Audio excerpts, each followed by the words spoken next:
आप सभी को नमस्ते। आज हम सर्वांग समता यानी कॉन्ग्रुएंसी के बारे में अध्ययन करेंगे। प्रश्न ये उठता है, सर्वांग समता क्या है? देखिए, ये पार्ले जी बिस्कुट, पार्ले जी कंपनी का बिस्कुट था, ये भी पार्ले जी कंपनी का बिस्कुट था। ये साइज में आयताकार है। एक ही पैकेट से मैंने दोनों बिस्कुटों को निकाल दिया। ये दोनों के दोनों बिस्कुट समान आकार के हैं, समान लंबाई है, समान चौड़ाई है और इनका डिजाइन भी समान है। तो ये दोनों बिस्कुट आपस में सर्वांग समता है। इसी प्रकार ये एक और गोल बिस्कुट था, ये आयताकार था, ये गोल बिस्कुट है। ये भी दोनों एक पैकेट से मैंने निकाले हैं। इन पे एक लाइन वाला डिजाइन बना हुआ है। ये भी पार्ले जी कंपनी के हैं। यदि ये दोनों बिस्कुट एक ही पैकेट के हैं, मैंने एक पैकेट से निकाले हैं वैसे, लेकिन एक ही पैकेट से निकाले गए बिस्कुट आपस में सर्वांग सम होते हैं। इसी प्रकार मैंने प्रिया गोल्ड कंपनी का बिस्कुट लिया, वह चौरस है, यह भी चौरस है। जैसा इसका डिजाइन वैसा ही इसका डिजाइन है। दोनों का डिजाइन एक जैसा है, दोनों एक ही बिस्कुट के पैकेट से निकाले गए हैं।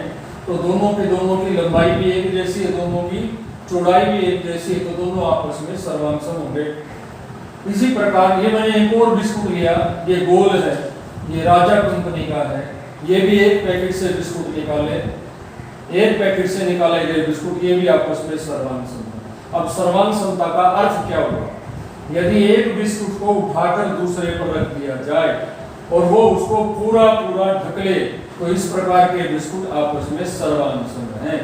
सर्वांग सम यानी कॉन्ग्रुएंट, यानी एक को दूसरे पे रखें तो उसको पूरा ढक ले, ओवरलैप कर ले, थोड़ी सी भी जगह ना हो तो उनको सर्वांग सम कहेंगे। मान लिया जाए एक बिस्कुट पार्ले जी का ऐसा आयताकार लिया जाए और एक बिस्कुट ऐसा गोलाकार लिया जाए राजा कंपनी का। अब प्रश्न ये उठता है, क्या ये दोनों बिस्कुट सर्वांग सम हैं? तो उत्तर मिलेगा नहीं, क्योंकि इसका आकार, इसका रंग रूप, इसका साइज, इसकी लंबाई चौड़ाई और इसकी लंबाई चौड़ाई दोनों अलग अलग हैं। तो ये दोनों के दोनों बिस्कुट सर्वांग सम नहीं है। सर्वांग सम इसी प्रकार ये आयताकार है, ये भी चौरस है, देखिए वर्गाकार है, लेकिन इनका भी साइज, ये भी दोनों अलग अलग कंपनी के हैं, तो ये भी दोनों के दोनों बिस्कुट सर्वांग सम नहीं है। तो प्रश्न ये उठता है, ये सर्वांग सम कब होंगे? जब इनको एक ही पैकेट से निकाला जाए, इनका डिजाइन एक जैसा हो, लंबाई चौड़ाई एक जैसी हो या गोलाकार एक जैसी गोलाई हो। तो जब सब कुछ एक सा हो, एक को उठाकर दूसरे पे रखें तो उसको पूरा ढक ले, तब इनको सर्वांग सम कहा जाएगा। अब आपको सर्वांग समता का अर्थ समझ आ गया होगा। मैं एक और उदाहरण देता हूँ। मैं एक ब्लेड का पैकेट लेके आया बाजार से, दुकान से, उस कंपनी का नाम है टोपाज। मैंने उस पैकेट को खोला, खोलने पे दो ब्लेड निकाले, दोनों ब्लेड एक जैसे हैं, दोनों पे एक सा कवर है, वो दोनों आपस में सर्वांग सम। तो यानी आपको थोड़ा समझ आने लगा होगा कि सर्वांग समता आखिर क्या है। अब सर्वांग सम, तीन चीजें सर्वांग सम के लिए प्रमुख रूप से गणित में हम अध्ययन करते हैं। नंबर 1 रेखाओं की सर्वांग समता, नंबर 2 कोणों की सर्वांग समता, नंबर 3 त्रिभुजों की सर्वांग समता। रेखाओं की सर्वांग समता का क्या अर्थ है? देखिए, एक उदाहरण के माध्यम से देखते हैं। मैंने एक रेखाखंड AB लिया, AB के ऊपर लाइन लगा दी जाए तो रेखाखंड यानी लाइन सेगमेंट कहलाता है। इसी प्रकार दूसरा रेखाखंड CD लिया, CD के ऊपर यदि लाइन लिख दूं तो वो रेखाखंड कहलाता है, यानी लाइन सेगमेंट कहलाता है। मैं AB रेखाखंड को उठाकर CD पर रख दूं या CD लाइन सेगमेंट को AB लाइन सेगमेंट में रख दूं, दोनों एक दूसरे को पूरा ढक लें तो उनको बोलते हैं सर्वांग सम। ये जो निशान आप देख रहे हैं, ये सर्वांग समता का है। नीचे दो लाइन बिल्कुल सीधी, जो सबसे ऊपर की लाइन है वो थोड़ी टेढ़ी कर्व शेप में, इनको बोलते हैं सर्वांग समता, यानी साइन ऑफ कॉन्ग्रुएंसी, यानी सर्वांग समता का निशान। तो यह था हमारा नियम नंबर 1, रेखाओं की सर्वांग समता। यदि दो रेखाखंड एक को उठा के दूसरे पे रखे और उसको पूरा ढक ले तो इनको बोलते हैं रेखाएं सर्वांग सम है। लाइंस आर कॉन्ग्रुएंट, ये इसका निशान है। दूसरा नियम है कोणों की सर्वांग समता। कोणों की सर्वांग समता का मतलब समझिए, मैंने एक कोण बनाया 60 डिग्री का, दूसरा कोण भी 60 डिग्री का बना दिया। दोनों के दोनों कोण 60 डिग्री के हैं, अतः बोथ एंगल्स आर कॉन्ग्रुएंट, दोनों के दोनों कोण सर्वांगसम है। इसको दूसरे शब्दों में आप इस प्रकार भी समझ सकते हो, यदि एक कोण को उठाकर दूसरे पर रख दिया जाए या दूसरे को उठाकर पहले पर रख दिया जाए और वो दोनों एक दूसरे को पूरा पूरा ढकले, यह लाइन इसको ढकले, यह लाइन इसको ढकले और कोण कोण को ढकले, तो ये दोनों के दोनों कोण सर्वांगसम कहलाएंगे। This is congruent, congruency of angles, कोणों की सर्वांगसमता। आइए अब तीसरा जो पार्ट है जो हम प्रमुख रूप से अध्ययन करते हैं वह है त्रिभुजों की सर्वांगसमता। यानी हमारे पास दो त्रिभुज दिए हैं, दो ट्रायंगल दिए हुए हैं, इसको बोलते हैं कॉन्ग्रुएंसी ऑफ ट्रायंगल्स। त्रिभुज यानी ट्रायंगल, तीन भुजाओं वाली आकृति, त्रिभुज, त्रि माने तीन, भुज माने भुजा, जिसकी तीन भुजा हो। ट्राई एंगल, ट्राई माने तीन, एंगल माने कोण, जिसमें तीन कोण हो। यानी ऐसी आकृति जिसमें तीन तो भुजा हो और तीन ही कोण हो, ए बी और सी, तो त्रिभुज कहलाई। अब त्रिभुजों का मतलब दो त्रिभुज लेने हैं। सर्वांगसमता का मतलब एक त्रिभुज को उठाकर दूसरे पर रख दिया जाए और वह उसको पूरा पूरा ढकले, जरा सा भी ना इधर से बात ज्यादा हो, ना उधर से ज्यादा हो, ना ऊपर से ज्यादा हो और ना ही नीचे से ज्यादा हो, तो ऐसे त्रिभुजों को सर्वांगसम कहते हैं। तो हमने यहाँ पर लिखा, यह था त्रिभुज ए बी सी सर्वांगसम है त्रिभुज डी ई एफ। त्रिभुज बार बार ना लिखा जाए, समय बचाने के लिए, स्थान बचाने के लिए हम त्रिभुज का निशान बना देते हैं, त्रिभुज की आकृति, त्रिभुज का फिगर बना देते हैं। फिगर माने चित्र, तो वह त्रिभुज ही कहलाता है। त्रिभुज ए बी सी ये कॉन्ग्रुएंसी का साइन है, यानी सर्वांगसमता की निशानी है। त्रिभुज डी ई एफ, ये डी ई एफ ही इसके आगे त्रिभुज का निशान बना है, इसको ट्रायंगल बोलेंगे। दोनों आपस में कॉन्ग्रुएंट है, यानी सर्वांगसम है। कब? जब एक को उठा के दूसरे पे रखा जाए या दूसरे को उठाकर पहले पर रखा जाए और दोनों एक दूसरे को पूरा पूरा ढक ले, तो दोनों के दोनों त्रिभुज सर्वांगसम कहलाए।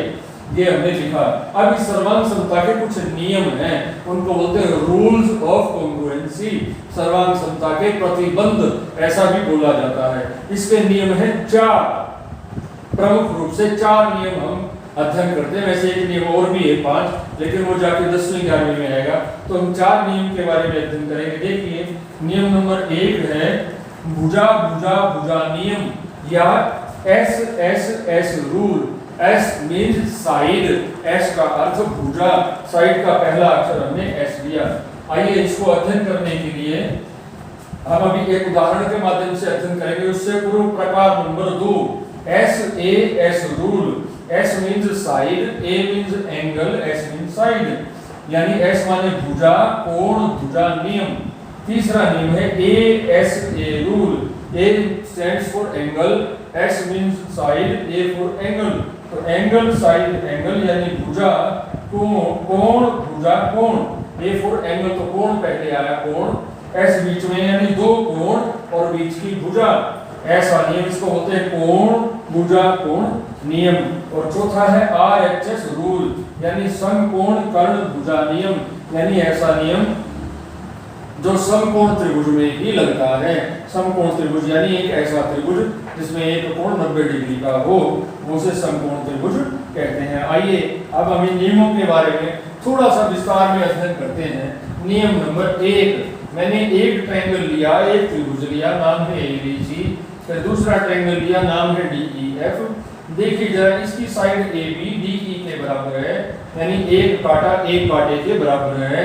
इसकी साइड BC EF के बराबर है, देखा आपने।